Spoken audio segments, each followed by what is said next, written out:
देखिए बच्चों, English grammar में हमारा टॉपिक चल रहा है क्या, प्रोनाउन। और आगे बढ़ाते हुए आज जो प्रोनाउन मैं पढ़ाऊंगा आपको पढ़ाऊंगा रिफ्लेक्सिव प्रोनाउन। हैंड डाल लीजिए, रिफ्लेक्सिव प्रोनाउन।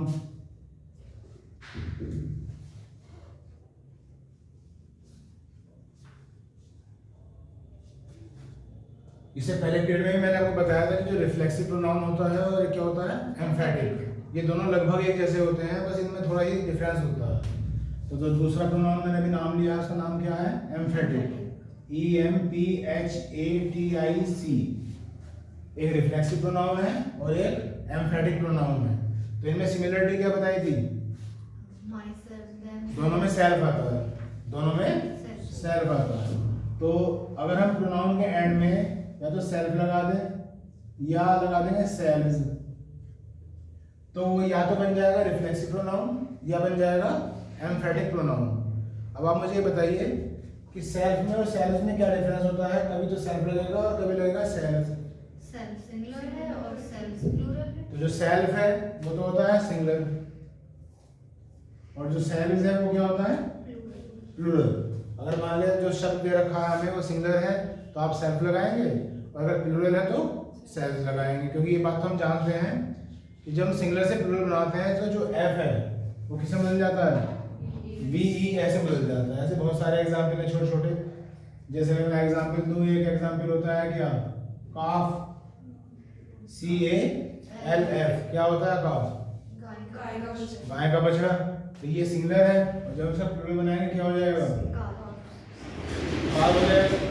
तो जब भी हम सिंगुलर से प्लूरल बनाते हैं तो F को बदल जाता है किसमें, VES।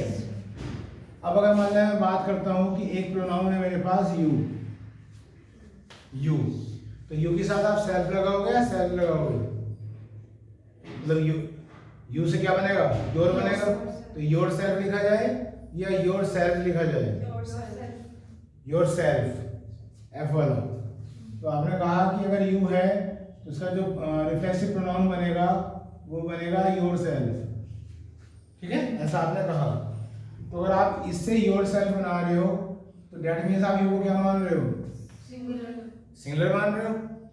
अब ये सोचें आप कि यू सिंगुलर होता है प्लूरल, यू प्लूरल होता है। तो जब ये यू प्लूरल होता है तो फिर क्या लिखना चाहिए मुझे, योर सेल्फ लिखना चाहिए। ग्रामर में आपको क्या बता चुका हूं मैं कि I, we, you और they, ये जो चार प्रोनाउन होते हैं क्या होते हैं, प्लूरल होते हैं। जिसे लिखना है साथ साथ लिखता रहे, नोट करता रहे। I, we, you और they, ये क्या होते हैं, प्लूरल होते हैं। तो इस हिसाब से जो you है वो क्या है, प्लूरल है। और जब you प्लूरल है तो फिर you और सेल्फ आना चाहिए। लेकिन you के केस में दोनों ही सही है, यू के केस में ये दोनों ही सही होते हैं। योर सेल्फ भी लिख सकते हो आप और योर सेल्फ भी लिख सकते हो। क्यों, क्योंकि यू एक ऐसा प्रोनाउन है जो सिंगुलर को भी इंडिकेट करता है और प्लूरल को भी इंडिकेट करता है। अगर हम इंग्लिश ग्रामर की बात करेंगे तो यू हमेशा क्या है, प्लूरल। जब मैं इंडिकेशन की बात करूंगा, मान लिया तुम में से मैं किसी एक को बोल रहा हूं तो भी तो यू ही बोलूंगा, तुम सभी को बोल रहा हूं तो भी तो मैं यू ही बोलूंगा। तो जब रिप्रेजेंटेशन दी जाती है यू को तो यू सिंगुलर भी होता है और प्लूरल भी। दैट मीन्स योर सेल्फ भी आ सकता है, योर सेल्फ भी आ सकता है। वो सेंटेंस को हमें देखना पड़ेगा। तो वहाँ एक की बात होती है या एक से ज्यादा की बात होती है, ठीक है। बाकी अगर मान लिया प्रोनाउन ले लिया जाए आई, तो आई से क्या बन जाता है, माई सेल्फ बन जाता है, ठीक। तो ये बात दिमाग में रखें, ये जो मैंने लाइन लिखी है ये कुछ अलग है। यहाँ तो मैंने आई को क्या मान रखा है, प्लूरल मान रखा है, और यहाँ क्या लिख रहा हूँ मैं, सेल्फ। क्योंकि जो सेल्फ और सेल्फ आते हैं ये रिप्रेजेंटेशन से आते हैं। अब आई माने मैं, दैट मीन्स सिंगुलर काउंट हो रहा है, तो मैं यहाँ से माई सेल्फ नहीं लिख सकता। माई सेल्फ तो कोई वर्ड ही नहीं होता, सिर्फ क्या होता है, माई सेल्फ। तो इसे देख के और इसे देख के आप कंफ्यूज ना हो कि भाई यहाँ तो आई लिख रखा है प्लूरल और यहाँ लगा रखा है सेल्फ। क्योंकि ये चीज तब है जब इनके बाद हेल्पिंग वर्ब ली जाएगी, है ना। जैसे मान लिया सपोज यू है तो यू के साथ वाज लिखोगे, वर लिखोगे, वर लिखेंगे। आई के साथ हैज लिखोगे, हैव लिखोगे। तो जब आई के साथ हैव लिख रहे हो तो क्या काउंट हो रहा है, प्लूरल काउंट हो रहा है। यू के साथ जो है वाज भी आ जाएगा और वर भी आ जाएगा। वही बात, एक को रिप्रेजेंटेशन दी जा रही है, एक से ज्यादा को दी जा रही है, इसलिए यहाँ पे फिर योर सेल्फ भी आ सकता है और योर सेल्फ भी आ सकता है। तो अभी मैंने जो स्टार्टिंग दी है आज की क्लास में, मैंने कहा रिफ्लेक्सिव प्रोनाउन और फिर क्या कहा एम्फेटिक। मैंने कहा कि इन दोनों में जो सिमिलरिटी होती है वो ये होती है कि दोनों में सेल्फ या सेल्फ आ जाते हैं। तो जिन शब्दों या जिन प्रोनाउन के एंड में सेल्फ या सेल्फ आएगा वो या तो रिफ्लेक्सिव होगा या एम्फेटिक होगा। ये तो बात है सिमिलरिटी की हो गई। अब कुछ हम एग्जाम्पल देखेंगे और इस चीज को आगे बढ़ाते हुए कुछ रूल्स वगैरह देखेंगे, उससे फिर आपको अंतर पता चलेगा कि रिफ्लेक्सिव क्या है, एम्फेटिक क्या है, और और भी जो इंपॉर्टेंट रूल्स हैं जो एग्जाम में आते हैं वो भी आपको बताए जाएंगे। बाकी साथ साथ नोट करते रहो और समझते रहो। अब कोई एग्जाम्पल लेते हैं जो इससे कोई और थोड़ा सा क्लियर हो जाए। जैसे एक छोटा सा एग्जाम्पल है, Ram ruined himself। Ram ruined himself। कौन सा टेंस है? यह पास्ट इंडेफिनिट है, क्योंकि जो ruin है वो वर्ब की सेकंड फॉर्म है, पास्ट इंडेफिनिट। ये तो पूछ लेता हूं। अब इसमें तीन शब्द दे रखे हैं, इसकी पार्ट ऑफ स्पीच पूछते हैं। राम क्या है? नाउन है। कौन सा नाउन है? Proper noun. प्रॉपर नाउन समझते हो ना भाई? किसी राम यानी किसी बॉय को इंडिकेट किया जा रहा है तो प्रॉपर ही होगा। इसका कॉमन नाउन क्या होगा? बॉय। ठीक। ये जो रुइन है ये क्या है? Main verb. इसे क्या बोलते हैं? मेन वर्ब, जिससे टेंस की पहचान होती है। तो क्योंकि ये सेकंड फॉर्म थी इसलिए हमने अभी थोड़ी देर पहले कहा कि ये पास्ट इंडेफिनिट है। आप इसे पास्ट इंडेफिनिट बोल लो या सिंपल पास्ट बोल लो, वो एक ही बात होती है। ठीक। कोई पूछे आपसे कि हिमसेल्फ क्या है, तो जैसे हमने सेल्फ देखा तो दिमाग में हमारे आ जाना चाहिए कि या तो ये रिफ्लेक्सिव है या ये एम्फेटिक है, क्योंकि मैंने बताया ही ये, इस तरह कुछ हो ही नहीं सकता। तो अब एम्फेटिक का मतलब मैंने पहले वीडियो में बताया था क्या? एक फोर्स है ना। ये जो एम्फेटिक है वो किससे बना है? एम्फासाइज से बना है, और एम्फासाइज का मतलब होता है दबाव डालना, प्रेशर डालना। तो अगर सेंटेंस में किसी तरह का प्रेशराइज किया जा रहा हो किसी को, या खुद को बोलते हुए प्रेशराइज महसूस कर रहा हो बोलने वाला, तो वहां पे क्या होगा? एम्फेटिक प्रोनाउन होगा। और अगर वहां प्रेशर नहीं होगा किसी तरह का तो वो क्या होगा? रिफ्लेक्सिव। अगर मैं इसकी बात करूं, राम ने अपने आप को बर्बाद कर लिया, रुइन माने बर्बाद करना होता है, तो यहाँ पे प्रेशर की बात नहीं है। इसलिए अगर कोई पूछे कि हिमसेल्फ क्या है यहाँ पे, तो क्या बोलना चाहिए? Reflexive pronoun. रिफ्लेक्सिव प्रोनाउन है यहाँ पे। ठीक है, लिखते रहे, सुनते रहे, समझते रहे, लिखते रहे।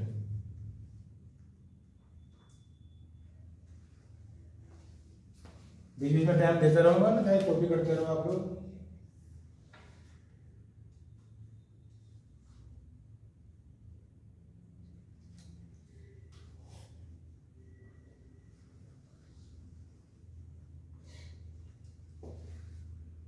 लिख लिया? उसके बाद नेक्स्ट एग्जाम्पल लेते हैं। Ram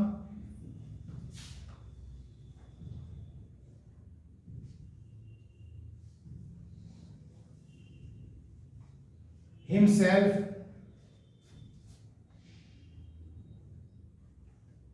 wash clothes। ऐसे लिखा मैंने। अगर मैं यहां से himself हटा देता हूं तो क्या रह जाएगा? Ram wash clothes. तो बिल्कुल सिंपल सेंटेंस है कि राम ने अपने कपड़े धोए। लेकिन सोचने वाली बात यह है कि इस बार मैंने हिमसेल्फ यहां लगाया है, जबकि पहले कहां था? पीछे था। तो ये हिमसेल्फ अगर यहाँ आ जाए तो वो जो फोर्स में बता रहा था, वो जो एक एम्फासाइज था, वो क्रिएट हो जाता है। इसका मतलब क्या हुआ कि राम को अपने कपड़े धोने पड़ते हैं, जैसा हम हिंदी में बोलेंगे। मतलब उसकी इच्छा नहीं है, फिर भी वो काम कर रहा है। तो इस सेंटेंस में जो हिमसेल्फ है ये क्या बन जाएगा? एम्फेटिक प्रोनाउन बन जाएगा। ठीक है, इसे बोलेंगे emphatic pronoun.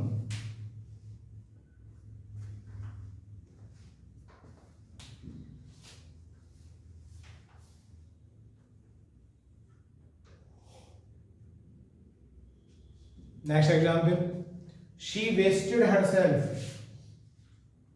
She wasted herself, उसने अपने आप को बर्बाद कर लिया, वो ऐसा बोला जा रहा है। तो शी क्या है यहाँ पे?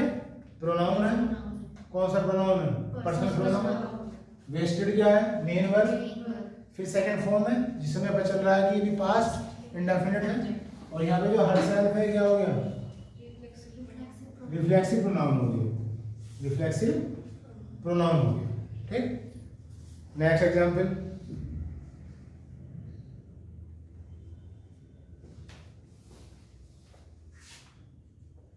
शी herself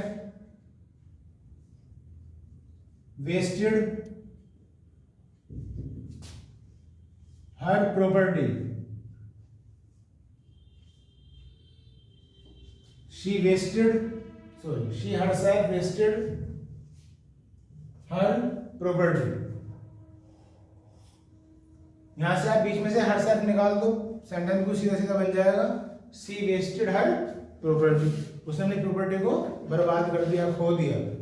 और यहाँ लगा दिया है हर सेल्फ, तो तुरंत सब्जेक्ट के बाद आ रहा है हर सेल्फ। जैसे यहाँ पे आया है, तो कोई आपसे पूछे कि यहाँ पे जो हर सेल्फ है वो क्या है? एम्फेटिक प्रोनाउन है। यहाँ मैंने लिख दिया ईपी, एम्फेटिक प्रोनाउन। तो बस हमें ये याद रखना है। अच्छा, ये तो बड़ी बहुत ही इजी बात मैंने बता दी। मैंने कह दिया कि अगर सब्जेक्ट के बाद यहाँ पे आ जाए तो क्या है? Emphatic pronoun. और कहीं बाद में हो तो क्या है? Reflexive pronoun. लेकिन सभी चीजें इतनी इजी नहीं होती। कुछ चीजें ऐसी होती हैं कि बाद में भी आएगा, बाद से मतलब इस तरह से आएगा, लेकिन फिर भी वो रिफ्लेक्सिव प्रोनाउन नहीं होगा। वहां पे कुछ ना कोई वर्ड अटैच होकर आएगा उसके साथ, तो वो हम पढ़ेंगे धीरे धीरे। बाकी ये समझ में आया होगा, ये तो एक बेसिक से डिफरेंस ने बताया। चलिए आगे चलते हैं। नेक्स्ट,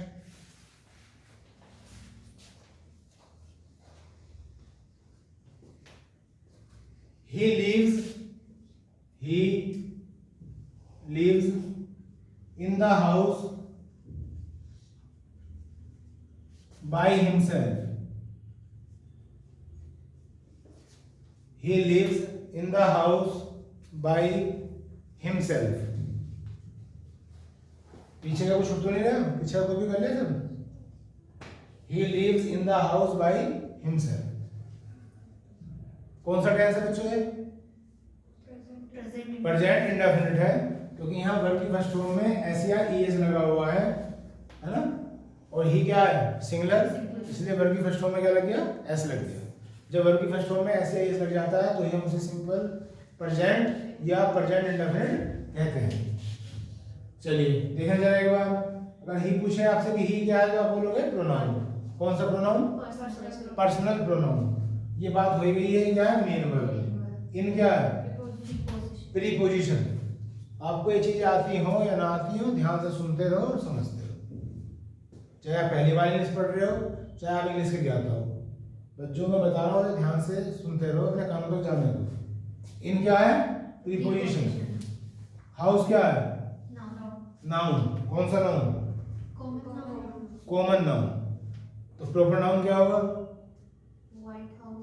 व्हाइट हाउस है ना। व्हाइट हाउस तो वैसे बिल्डिंग भी होती है। कौन से देश में? अमेरिका में। यूएसए में जो प्रेसिडेंट का हाउस होता है उसका बोलते हैं व्हाइट हाउस बोलते हैं। तो वो रिप्रेजेंट कर दिया गया अमेरिका के प्रेसिडेंट को, तो प्रॉपर नाउन बन गया। मैं सिंपल हाउस की बात कर रहा हूँ तो वो क्या है? Common noun. ठीक। और नाउन से पहले क्या आता है? आर्टिकल। इसलिए आर्टिकल है। आर्टिकल दो तरह के होते हैं, तो डेफिनेट और एक इनडेफिनेट। ये कौन सा है? Definite article. उसके बाद बाई क्या है? प्रीपोजिशन है। और हिमसेल्फ क्या है?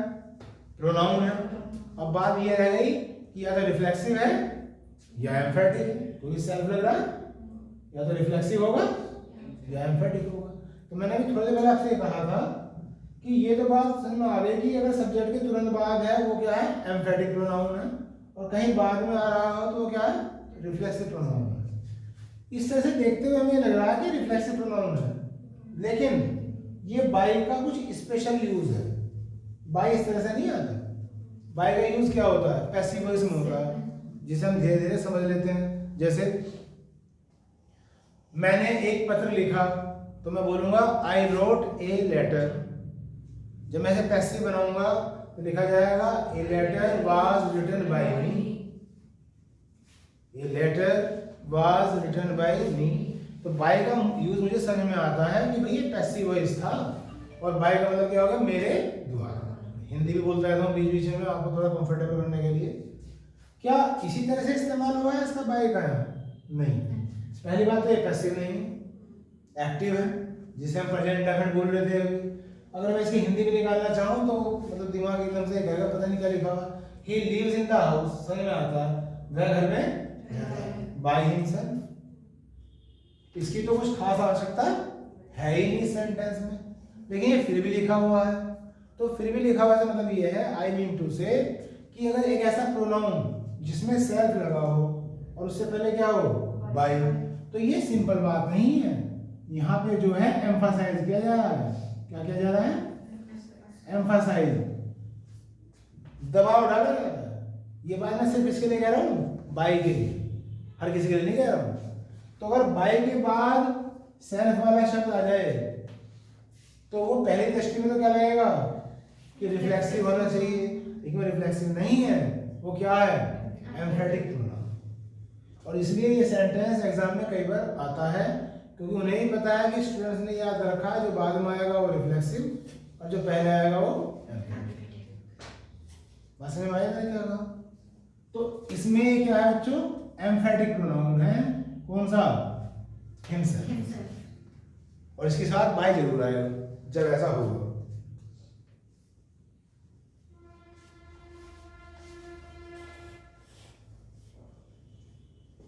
नेक्स्ट एग्जाम्पल देखते हैं। अब हम कुछ, एक शब्द होता है ओन, ओन सुना हो, OWN, ओन। ये शब्द भी कुछ ऐसा है कि मैं इसे भी एम्फासाइज में बोल सकता हूँ, है ना। एक तो होता है सिंपल वे में, दिस इज माई कार बोल रहा हूँ मैं, दिस इज माई कार, ये मेरी कार है, ठीक। तो मैं दिस इज ओन कार थोड़ी बोलूंगा, मैं तो बोलूंगा this is our car, own थोड़ी बोलूंगा भाई। अगर मैं सिंगल से रिप्रेजेंट करना चाहता हूँ तो माई कार, और हम सब की है तो क्या बोलूंगा, आप OUR बोल रहा हूँ, जिसे आप अवर बोल सकते हैं या आर बोल सकते हैं, ओन थोड़ी बोलेंगे। तो ओन ये एक ऐसा वर्ड होता है, ये भी सेंटेंस के अंदर एम्फासाइज क्रिएट कर देता है, मतलब फोर्स क्रिएट कर देता है। वो कैसे करता है उसकी हम बात करते हैं। जैसे कोई एग्जांपल लेते हैं,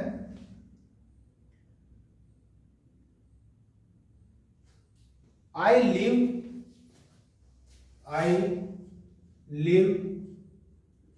on my income, I live on my income.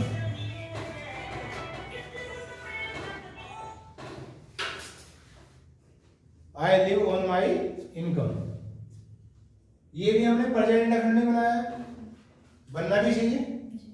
क्यों? क्योंकि हैबिट है ना भाई, मैं अपनी इनकम पर रहता हूँ, अपने खर्चे अपने आप करता हूँ, ये सेंस है। तो एक हैबिट हुई, और हैबिट हमेशा किसे बनती है, प्रेजेंट इंडेफिनिट में बनती है। अगर मैं यहाँ पे ओन लगाना चाहूँ तो वो यहाँ लगा दूंगा मैं, जिसकी कोई खास जरूरत थी नहीं। सेंटेंस तो ओन के बिना भी कंप्लीट था, जैसे ये था, बाय हिमसेल्फ की कोई आवश्यकता थी नहीं। I live on my own income, अब यहाँ ऑन क्यों लगाया गया है, सोचो। एम्फासाइज क्रिएट करने के लिए। पहले सिर्फ ये था कि I live on my income, मैं अपनी इनकम पर जीवित रहता हूँ, मैं अपनी इनकम पर जीवित रहता हूँ। ये कुछ वर्ड है जो एक्स्ट्रा प्रेशर डाल रहा है नहीं है? तो मैं इसे क्या बोलूंगा, एम्फासाइज वर्ड बोलूंगा। तो जब जब ऑन का यूज आप देखोगे तो आप ये बात नोटिस करोगे कि पहले तो आएगा possessive adjective, possessive adjective, possessive pronoun भी बोल सकते हो, पजेसिव एडजेक्टिव भी बोल सकते हो। कौन सा ऐसा पजेसिव एडजेक्टिव, माई, ये है पजेसिव एडजेक्टिव, ठीक। पजेसिव का मतलब जानते हो, पजेशन से बना है। जो ये शब्द होते हैं मेरा, तुम्हारा, उसका, ये सब क्या कहलाते हैं, पजेसिव कहलाते हैं। इनकम क्या था, नाउन, और नाउन से पहले क्या आता है? एडजेक्टिव, इसलिए मैं इसे पजेसिव एडजेक्टिव बोल रहा हूँ। पजेसिव एडजेक्टिव के बाद ही आप ओन का यूज करेंगे सेंटेंस के अंदर। अगर आपसे कहा जाए कि ओन की पोजीशन कहाँ होगी, तो पजेसिव एडजेक्टिव जो होगा उसके बाद होगी, ये आप याद रखें। ठीक है, क्लियर? नेक्स्ट एग्जाम्पल लेते हैं। Virtue has its own reward. Virtue has its own reward. ये थोड़ा सा पोएटिक स्टाइल है, पोएट्री जैसे लिखी जाती है।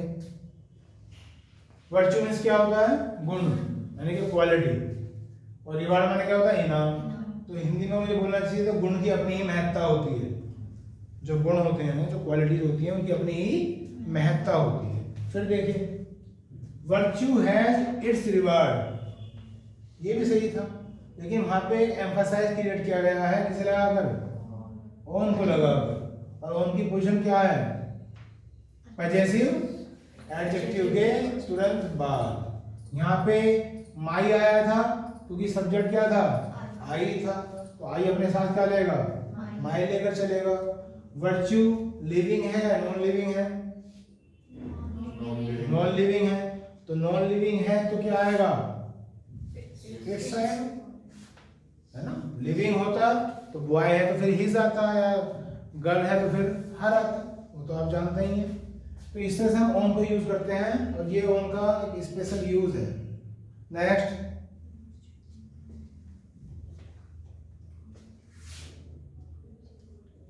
दे love their work. They love their work, वे अपने काम से प्यार करते हैं, ऐसे बोला गया है। दे लव देयर वर्क। इस सेंटेंस में जो दे है, ये क्या है? प्रोनाउन। कौन सा प्रोनाउन? Personal pronoun. लव क्या है? Main verb. वर्क क्या है? नाउन। कौन सा नाउन? फिर कॉमन नाउन आएगा, क्या आएगा? तो ये जो देयर है क्या है? Possessive adjective. पजेसिव एडजेक्टिव, क्योंकि नाउन से पहले क्या आता है? एडजेक्टिव। और हम बात किसी कर रहे हैं? पजेसिव की। तो अगर मुझे ओन लगाना होगा तो कहाँ लगाऊं? दे लव देयर ओन वर्क। ठीक है,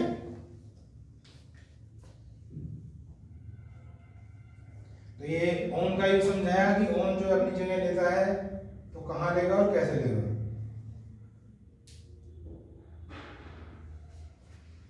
आगे चलते हैं।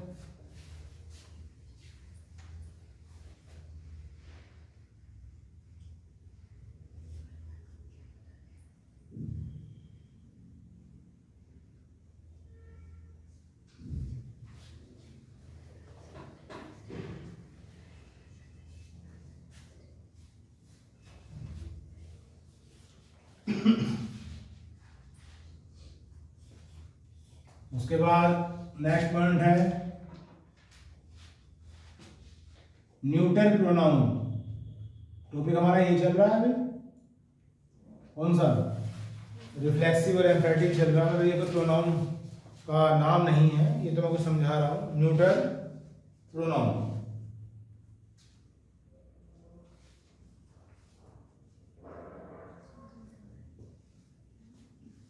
अभी मैं थोड़ी देर पहले कह रहा था कि ये जो है क्या है? नॉन लिविंग है, तो इसके लिए हमने किसका इस्तेमाल किया? इट्स का। इस इट को ही न्यूट्रल प्रोनाउन भी कहते हैं। ये जो इट होता है, जिसे मैंने भी कहा कि नॉन लिविंग के लिए आता है, इसे क्या कहते हैं? Neutral pronoun. न्यूट्रल का मतलब ना तो ये मैस्कुलिन है ना ये फेमिनिन है, ठीक। लेकिन अगर मान लिया कोई इन्फेंट है,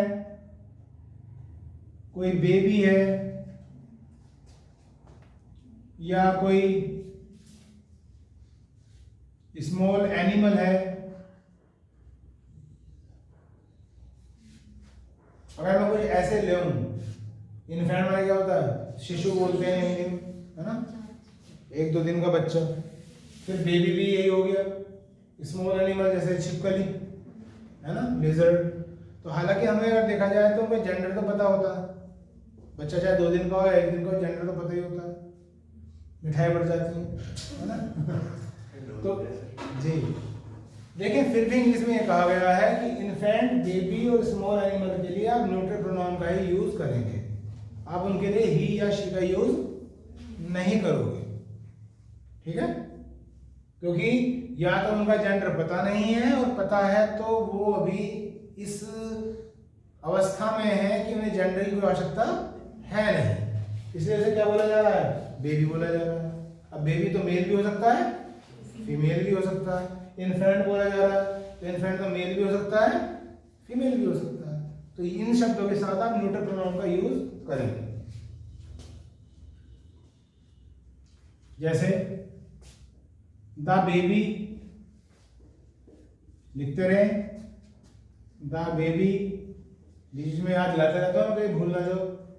the baby cried himself, topic वही चल रहा है, reflexive pronoun. The baby cried himself. इस सेंटेंस में जो बेबी है कौन सा पार्ट ऑफ स्पीच है, नाउन है, क्योंकि नाउन से पहले क्या आता है, आर्टिकल आता है। फिर वही बात, कौन सा नाउन, कॉमन नाउन ही होगा, ठीक, और उससे पहले क्या आ गया, आर्टिकल आ गया। क्राइड क्या हो गई, मेन वर्ब, सेकंड फॉर्म आ रही है तो पास्ट इंडेफिनिट, फिर आ गया हिमसेल्फ। तो पहली बात तो ये कि ये सेंटेंस सही है या गलत है।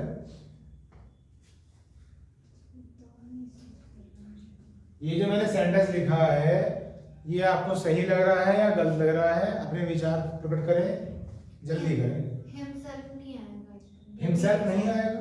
अभी तो मैंने बोला कि बेबी अगर है तो उसे हम जेंडर में काउंट नहीं कर सकते, उसके लिए हम क्या यूज करेंगे, इट का यूज करेंगे।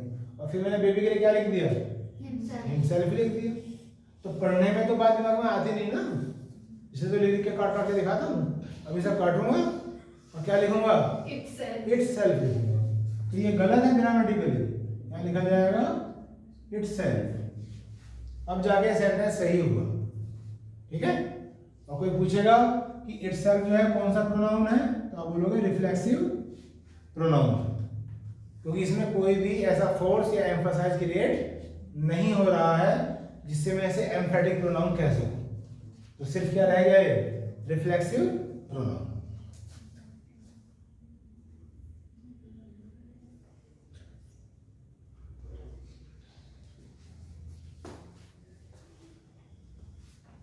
नेक्स्ट,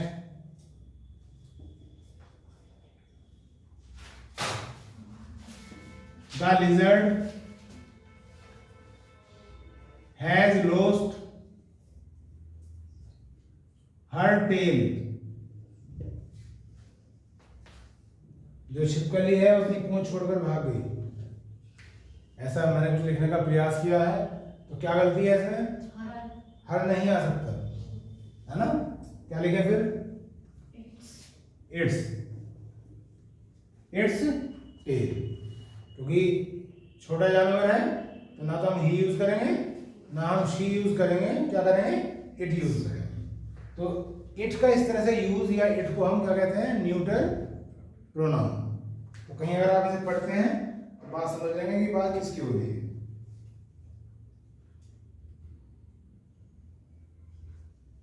नेक्स्ट है,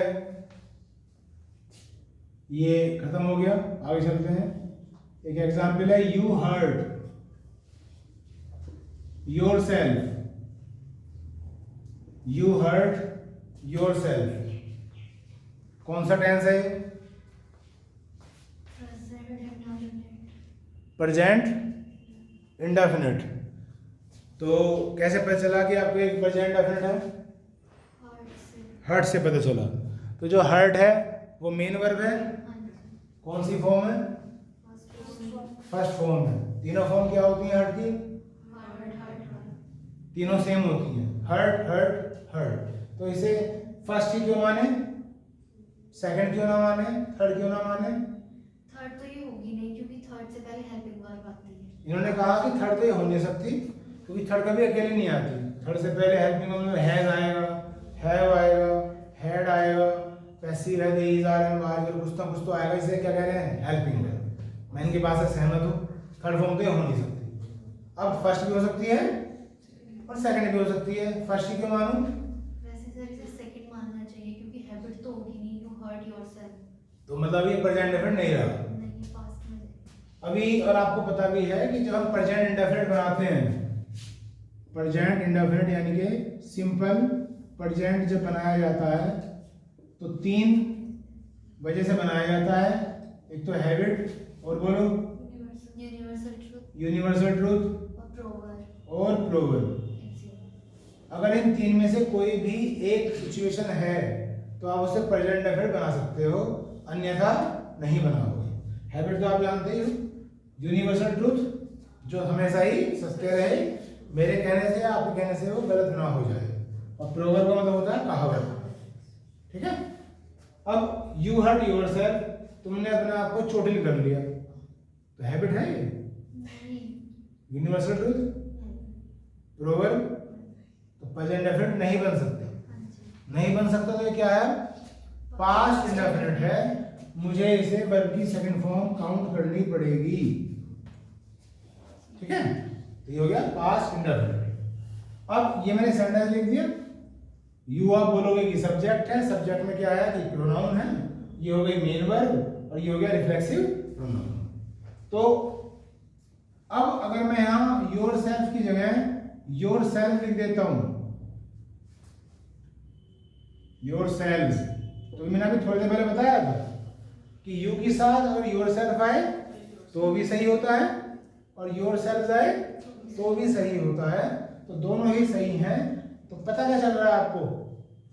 पता ये चल रहा है कि यहाँ ये सिंगुलर है और यहाँ ये प्लूरल है।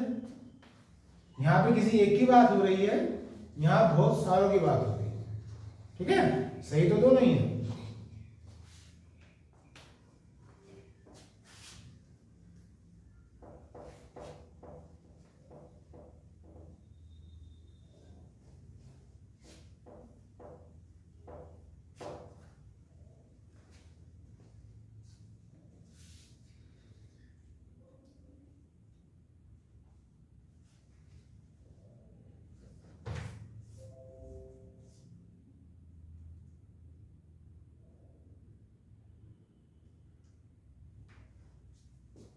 नेक्स्ट एग्जाम्पल,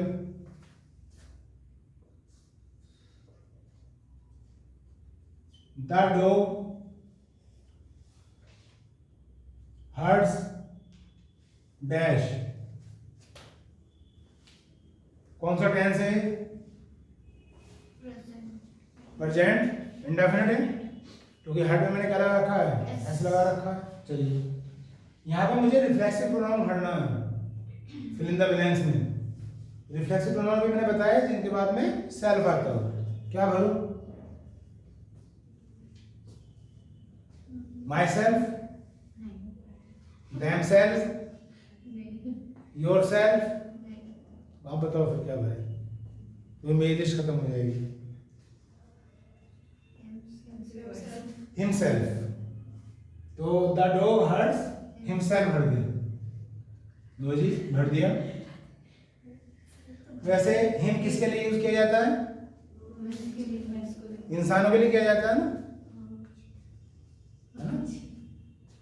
और आप हिम किसके लिए यूज कर रहे हो? डॉग के लिए। तो क्या आएगा? इटसेल्फ, क्योंकि यहाँ डॉग का जेंडर क्लियर नहीं है कि वो मेल है या फीमेल है। बट डॉग तो दोनों के लिए काउंट होता है, हालांकि इंग्लिश में हम जानते हैं, लेकिन जनरल में हमें यहाँ पे क्लियर नहीं है, तो हम क्या बोलेंगे? इटसेल्फ। तो ये हिमसेल्फ तो यूज ही नहीं हो सकता। हिमसेल्फ तो बॉय के लिए होगा, जेंट्स के लिए होगा, वो नहीं हो सकता ना। हरसेल्फ होगा ना हिमसेल्फ। तो क्या आएगा? इटसेल्फ। और इटसेल्फ क्या है? Reflexive pronoun. नेक्स्ट है, वन हर्ट्स डैश बताइए। वन सेल्फ आएगा इसमें। वन सेल्फ, हाँ जी। इन्होंने कहा कि यहाँ पे वन सेल्फ आएगा। अगर कोई सेंटेंस वन से स्टार्ट होता है तो उसके बाद भी वन ही यूज किया जाता है। जैसे ही के साथ क्या आएगा, हिमसेल्फ, सी के साथ क्या आएगा, हर सेल्फ, ऐसी वन के साथ क्या आता है, वन सेल्फ। लेकिन साथ साथ मैं थोड़ा सा बता दूं, अभी हमारा टॉपिक तो चल रहा है क्या, रिफ्लेक्सिव प्रोनाउन। अगर मैं इसकी पार्ट ऑफ स्पीच आपसे पूछता हूं तो पूछता हूं वन क्या है, वन कौन सा पार्ट ऑफ स्पीच है ग्रामर का, इंडेफिनिट प्रोनाउन। Indefinite pronoun. तो पहले तो आप ये बोलोगे कि ये सब्जेक्ट है, क्या बोलोगे, सब्जेक्ट है। अब सब्जेक्ट या तो नाउन होता है या प्रोनाउन होता है, तो ये प्रोनाउन है। और इन्होंने बताया ये कौन सा प्रोनाउन है, इंडेफिनिट प्रोनाउन। Indefinite pronoun. ये भी हमने पढ़ा नहीं है, आगे पढ़ेंगे इसे। इंडेफिनिट का मतलब जो डेफिनेट ना हो। तो वन का यूज यहाँ एक से नहीं होता, वन माने एक तो होता है लेकिन यहाँ एक नहीं है, ठीक है। जहां वन का मतलब एक होता है उसे भी लिखते हैं, this is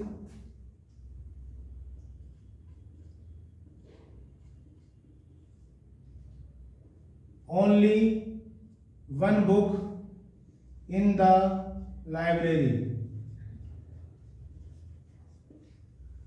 this is only one book in the library.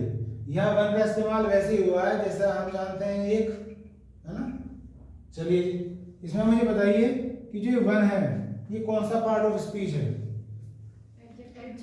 Adjective, क्योंकि जो बुक है ये क्या है, नाउन है, और नाउन से पहले क्या आता है, एडजेक्टिव आता है। बहुत बढ़िया बात। कौन सा एडजेक्टिव, एडजेक्टिव ऑफ नंबर।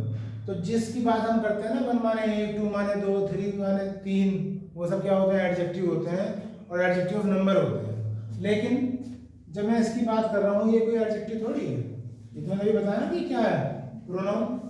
तो इसका फिर जो सेंस होगी, जो इसका यूज होगा वो भी डिफरेंट होगा। ऐसे थोड़ी होगा कि वन माने एक। तो वन कब यूज किया जाता है, जब हर किसी के लिए बात होती है। अगर मैं ही बोलूंगा तो ठीक है, किसी के लिए बात हो रही होगी। अगर मैं शी बोलूंगा तो हो सकता है किसी के लिए बात हो रही होगी। वन का मतलब है सभी में से कोई या सभी। जैसे एक एग्जांपल बोल लेते हैं इसका,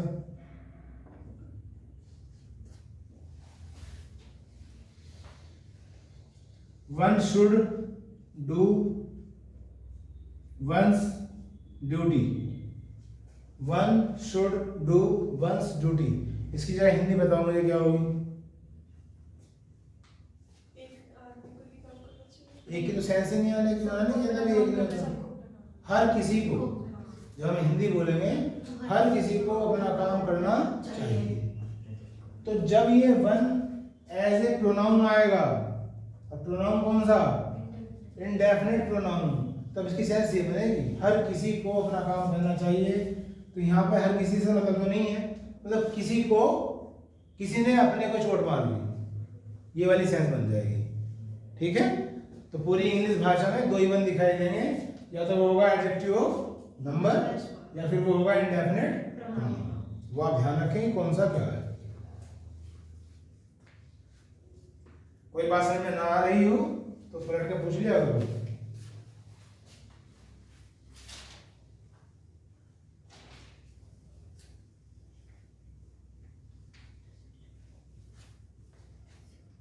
कॉपी हो गया, किसी का रह रहा है कर लो।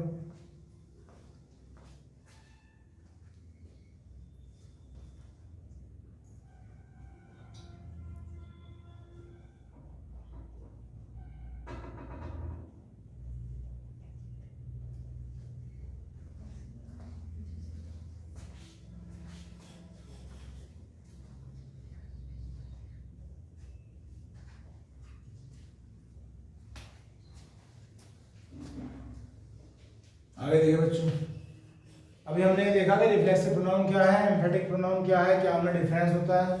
कुछ जो अलग से बात थी वो भी मैंने आपको समझा दी, ऑन का यूज कैसे होता है, ठीक, वन का यूज क्या है, न्यूट्रल प्रोनाउन क्या है, ये मैंने कुछ बता दिया। अब जो रिफ्लेक्सिव प्रोनाउन का जो सबसे इंपॉर्टेंट पॉइंट है, जहाँ से एग्जाम में आता ही आता है, वो है कुछ वर्ब ऐसी होती हैं जिनके बाद रिफ्लेक्सिव प्रोनाउन आके ही रहेगा। तो यहाँ से 1 नंबर में जरूर क्वेश्चन आता ही आता है। ये वर्ब अगर आपको इतनी समझ है, इंग्लिश के शब्दों की पकड़ है, तो फिर तो याद नहीं करने पड़ते। उन सेंटेंस को पढ़ के आपको पता चल जाएगा कि हाँ यहाँ मिसिंग है क्या, रिफ्लेक्सिव प्रोनाउन। लेकिन अगर मान लीजिए इतनी समझ नहीं बन पाती तो फिर तो वो याद ही करने पड़ते हैं, इसका कोई इलाज नहीं होता। किसी बुक में 8 लिखे होते हैं, किसी बुक में 12 लिखे होते हैं, किसी बुक में 20 भी हो सकते हैं, और भी ज़्यादा हो सकते हैं, क्योंकि वो तो बहुत सारे वर्ड हैं। फिलहाल यहाँ पर कुछ बात कर लेते हैं। तो यहाँ मैं क्या कह रहा हूँ, मैं ये कह रहा हूँ कि कुछ वर्ड्स ऐसे होते हैं जिनके बाद रिफ्लेक्सिव प्रोनाउन आएगा ही आएगा। इन वर्ड्स का हमें ध्यान में रखना है, और ये बहुत ही इंपॉर्टेंट पॉइंट बन जाता है जो हमें 1 या 2 नंबर देके जाएगा ही जाएगा एग्जाम में। तो इनमें कुछ लिखते हैं, जैसे एंजॉय पहले लिख लीजिए, pride,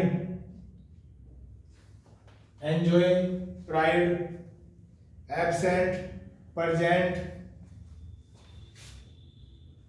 absent, present,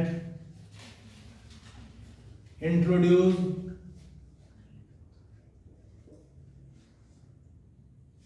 absent, present, introduce,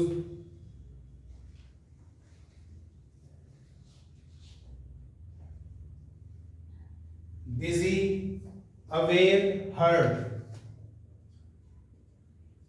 busy, aware, heard. Spelling का ध्यान रखना, AVAIL है aware. Resign, apply, equity, ACQUIT, equity.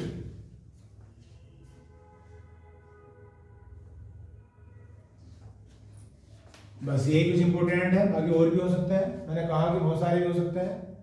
अब ये जो मैंने कुछ वर्ब लिखी हैं बच्चों, कुछ शब्द जो लिखे हैं, एंजॉय तो आप समझते ही हो, प्राइड भी समझते ही हो, गर्व और एब्सेंट भी समझते हो, प्रेजेंट भी समझते हो, इंट्रोड्यूस भी समझते हो, बिजी भी समझते हो। अवेल मींस क्या होता है, प्राप्त करना, है ना। जैसे अवेल दिस अपॉर्चुनिटी, जो ग्रैब होता है, अभी वर्ड पावर कर रहे थे उसमें करा था ना, grab, grab this opportunity, don't let it go, इसे हाथ से मत जाने दो, इस अवसर को पकड़ लो, तो वही होता है अवेल। हिंदी में तो प्राप्त करना बोल दिया मैंने। हर्ड भी जानते हो, रिजाइन भी जानते हो, अप्लाई भी जानते हो। एक्विट, एक्विट करना होता है मुक्त कर देना, छोड़ देना। एक्विट का उल्टा होता है कन्विक्ट। कन्विक्ट माने क्या होता है, दोषी, अपराधी। तो अगर मान लिया कानून से सजा दे दे तो क्या बन गया, कन्विक्ट बन गया। कानून ने उसे रिहा कर दिया तो एक्विट हो गया, जिसे मैं कहता हूँ फ्री कर देना, छोड़ देना। ठीक है, तो ये कुछ इंपॉर्टेंट वर्ब हैं जिनके बाद हमेशा क्या आता है, रिफ्लेक्सिव प्रोनाउन। ठीक, अब इसमें 2-3 के एग्जाम्पल देखते हैं और वो मैं आपको थोड़ा फील कराता हूँ कि कैसे पता चलता है। कोई एग्जाम्पल लेते हैं, जैसे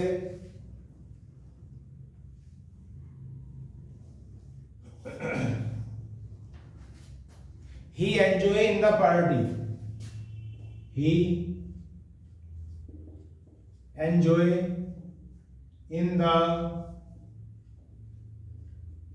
party,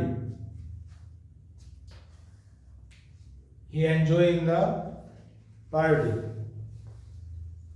अब सेंटेंस देखने में बिल्कुल सही लग रहा है, कोई दिक्कत नहीं है लेकिन जो जानकार है इंग्लिश के उनके लिए इनकम्प्लीट लगेगा। लेकिन वही बात है ना, ये चीज थोड़ा फील करनी पड़ेगी। कोई रूल नहीं है कि भाई कुछ बता देगा, रूल तो यही है कि ये याद रखो। तो यहाँ पे एंजॉय था और एंजॉय एक ऐसा वर्ड है इसके बाद हमेशा क्या आएगा, रिफ्लेक्सिव प्रोनाउन आएगा। सब्जेक्ट यहाँ पे क्या है, ही। तो जब तक आप यहाँ हिमसेल्फ नहीं लगाओगे तब तक ये सेंटेंस सही नहीं माना जा सकता।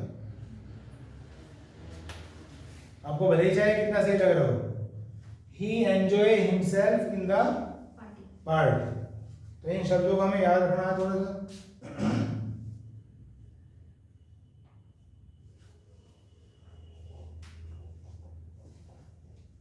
नेक्स्ट, मिस्टर रवि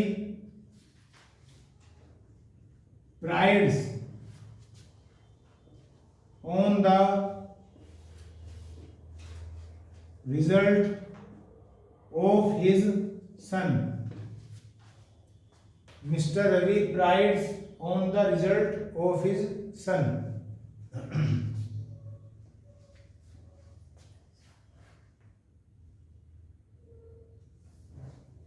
कौन सी वर्ब आ गई? प्राइड। और प्राइड माने क्या होता है? गर्व करना। तो इसके बाद हमेशा आता है रिफ्लेक्सिव प्रोनाउन। या फिर रवि की बात हो रही है तो फिर क्या आएगा? हिमसेल्फ। जब तक आप ये रिफ्लेक्सिव प्रोनाउन नहीं लगाओगे तब तक ये सेंटेंस सही नहीं हो सकता।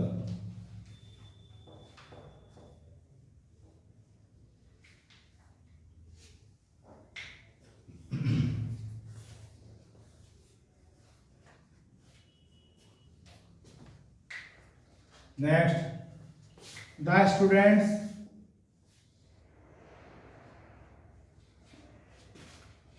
must avail of this opportunity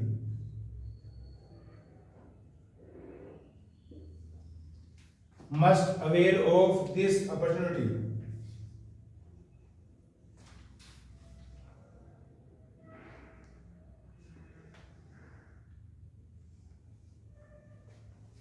बताओ क्या गलती है? वही शब्द है क्या? अवेल। तो याद होना चाहिए कि अवेल के बाद क्या आएगा? Reflexive pronoun. तो कौन सा रिफ्लेक्सिव प्रोनाउन लगा यहाँ पे?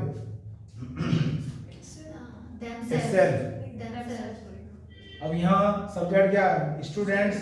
अगर एक स्टूडेंट होता तो हिमसेल्फ लगाते। ये क्या है? Plural students. तो क्या आ जाएगा? देमसेल्फ। तो तुरंत यहाँ अवेल के बाद लगेगा देमसेल्फ। तो ये पॉइंट काफी इंपॉर्टेंट है, इसका आप ध्यान रखेंगे कि इन शब्दों के बाद हमेशा रिफ्लेक्सिव प्रोनाउन इस्तेमाल किया ही जाता है।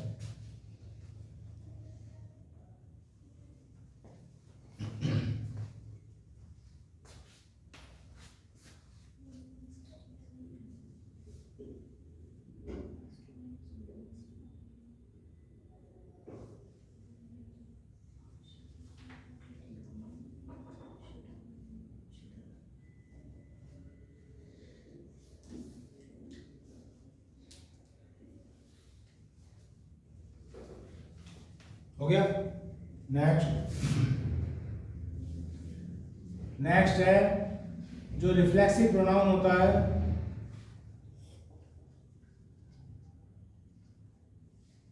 वो एज ए सब्जेक्ट इस्तेमाल नहीं हो सकता है सेंटेंस में। रिफ्लेक्सिव प्रोनाउन जो है एज ए सब्जेक्ट यूज नहीं हो सकता है।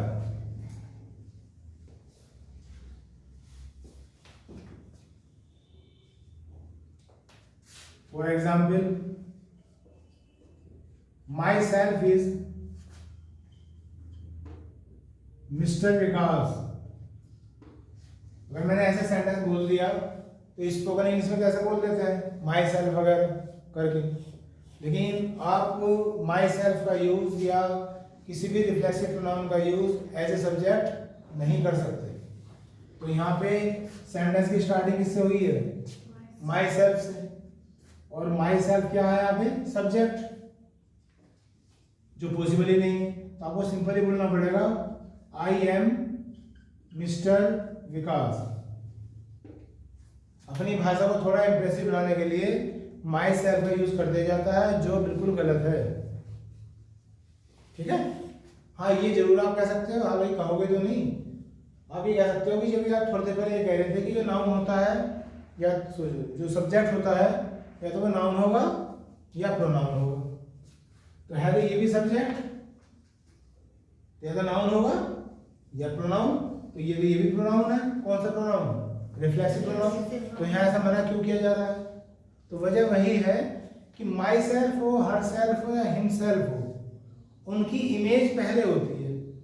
आई मीन टू से, अब कोई सेंटेंस आई से शुरू हुआ जिसमें अभी लिख के दिखाए, ये ही शुरू में जरूरी है, तब इसकी वजह से क्या है? ये यहाँ मिस्टर रवि जरूरी है, तब क्या है? हिमसेल्फ। ये स्टूडेंट जरूरी है, तब क्या है? देमसेल्फ। अब आप ये चाह रहे हो कि ये जो शब्द है ये तो बेस है इस पर, और आप इनकी जगह इसे इस्तेमाल करने लगे। समझ लो क्या कह रहा हूं मैं? वो पॉसिबल ही नहीं। तो सब्जेक्ट नाउन भी हो सकता है, प्रोनाउन भी हो सकता है, लेकिन रिफ्लेक्सिव प्रोनाउन नहीं हो सकता। ठीक है? तो अगर आप ऐसा बोल रहे हो तो स्पोकन इंग्लिश में तो सही है, ग्रामर से सही नहीं मानेगी। Next, Vinay and yourself are friends. Vinay and yourself are friends. इस सेंटेंस को देख के पता चल रहा है कि सिंपल प्रेजेंट टेंस है, इज आर एम का इस्तेमाल है, प्रेजेंट की बात हो रही है। तो यहां से यहां तक ये पूरा क्या है? सब्जेक्ट है नहीं है? और सब्जेक्ट में क्या इस्तेमाल कर रखा है? रिफ्लेक्सिव प्रोनाउन, जो मैं मना किया। तो सिंपल ये गलत है, क्या लिखेंगे? Simple you. Vinay and you are friends. चलिए बच्चों, इस पीरियड का समय हो चुका है, आज दिन देते हैं, फिर आगे करेंगे।